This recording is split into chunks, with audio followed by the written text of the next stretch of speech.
Ragu bolognese, but with fennel sausages, because I don't know, I just feel like it. So this is about 1¼ pounds of fennel sausages. So it's pork and fennel basically. And then here I have the sofrito already cut up. I cut it up yesterday because I was bored. So it's 50 grams each of celery, onion, and carrots. And 1 bay leaf. And I got a few liquids here.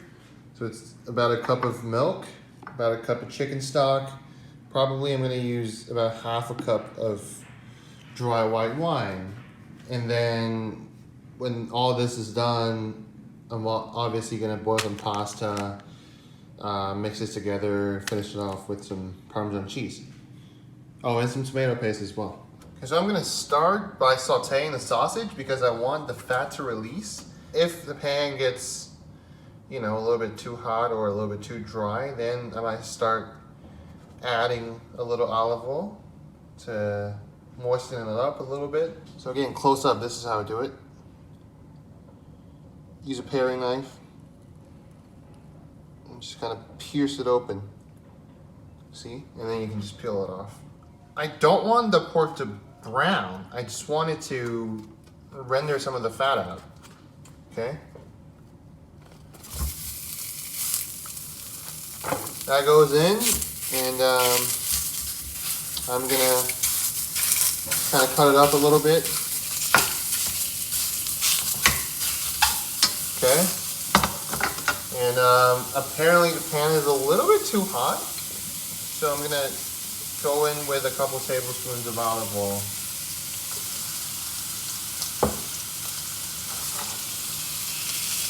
Just to cool it down a bit. The heat is on medium high. Again, don't want aggressive browning. I want it to cook and render out some fat. Okay, I actually want it to be gray. Because if you brown it too aggressively, like the outside is already overcooked. You know? And then the end product you get will be a little bit rubbery. Like the meat won't be soft and pleasant, you know? And it's okay if stuff gets stuck to the bottom because, you know, liquid is gonna come in later. And it's gonna reabsorb all that sticky deliciousness back to the sauce. And this is a one-pan kind of sauce. This is a quick ragu. I'm gonna cook this start to finish all in this frying pan here. You know, find yourself a pretty sizable frying pan, and you can do that start to finish. Again, this is 1¼ pounds of sausage. Quite a lot. It makes about 5-6 servings of ragu. You see how the color is still mostly gray? When it turns like all gray, I'm gonna proceed with my next step here, which is adding my sofrito. Right now, if you look at it, the pink color is mostly gone. So I'm gonna shove the meat to one side. Okay. Add some more olive oil, about a tablespoon.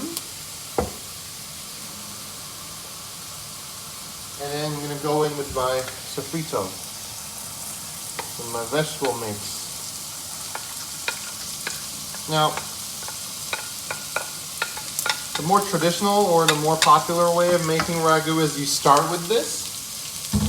You start with toasting your sofrito, and then you add some sort of dry or cured pork product, namely pancetta, and then you go in with your beef. But here I'm doing it this way because, again, this pork still has a lot of fat. And so it kind of, the pork sausage here kind of serves as the combination of pancetta and, you know, ground beef or a ground mixed meat situation. You know, it has flavor. It's already seasoned, kind of. I'm still going to season this a little bit. I'm going to add my one single bay leaf in there. Actually, I forgot to season, so I'm going to season it. Just a touch of salt. Helps release some of the moisture, and it just gives everything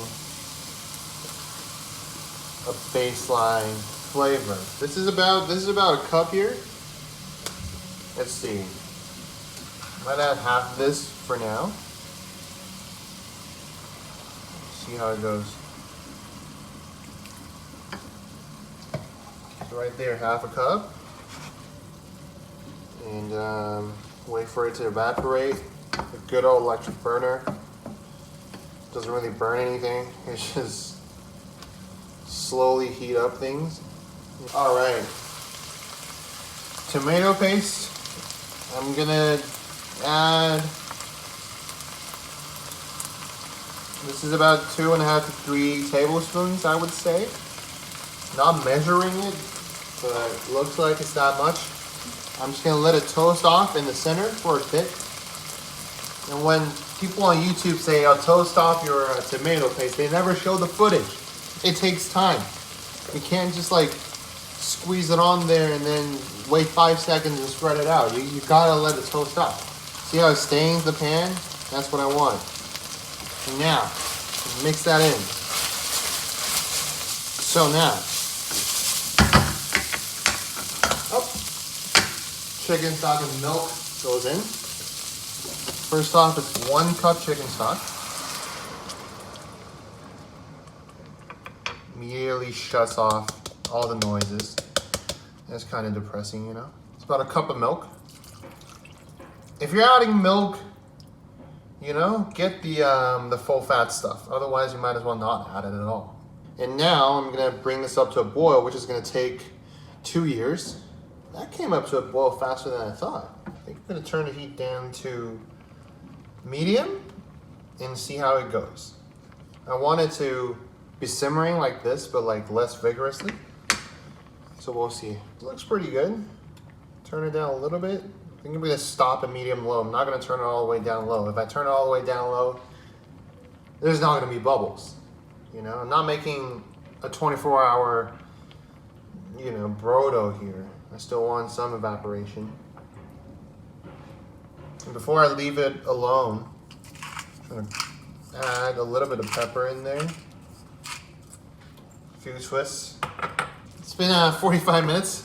I've been stirring every now and then to make sure that nothing sticks to the bottom. But you know, this looks pretty good at the moment.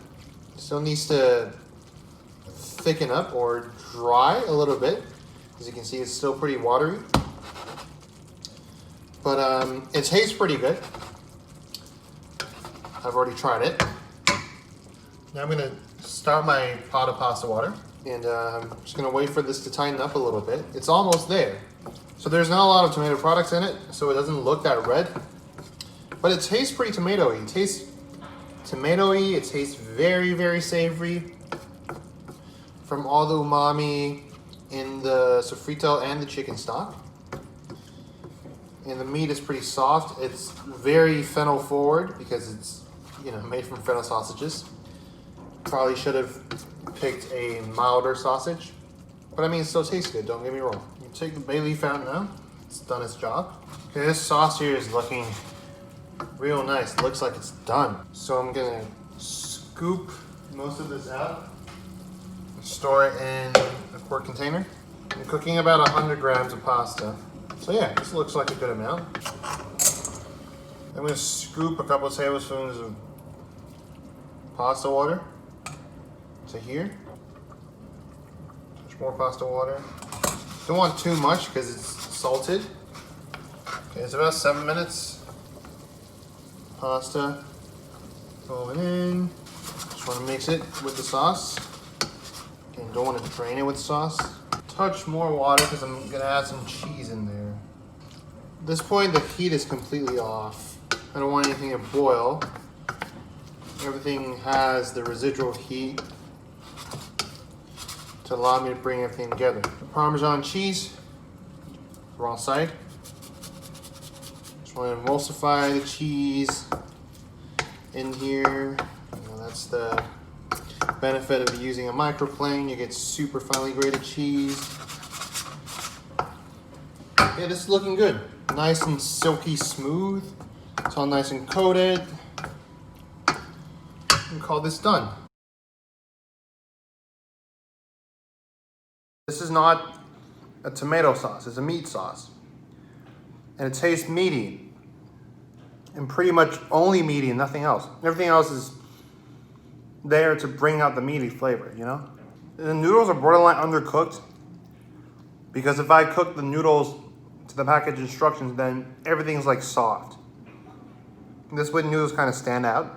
It's still cooked all the way through, don't get me wrong. Like there's no like white parts in the middle, but it's very al dente. This is yet another chicken stock episode, in case you haven't noticed. And that's gonna be it. I promise that's gonna be it, because y'all see I used all my chicken stock there. This is gonna be it, but you know, good quality chicken stock definitely helps with the end product. It just boosts the umami factor even more. Like, subscribe, comment, share, all that good stuff. I'm out.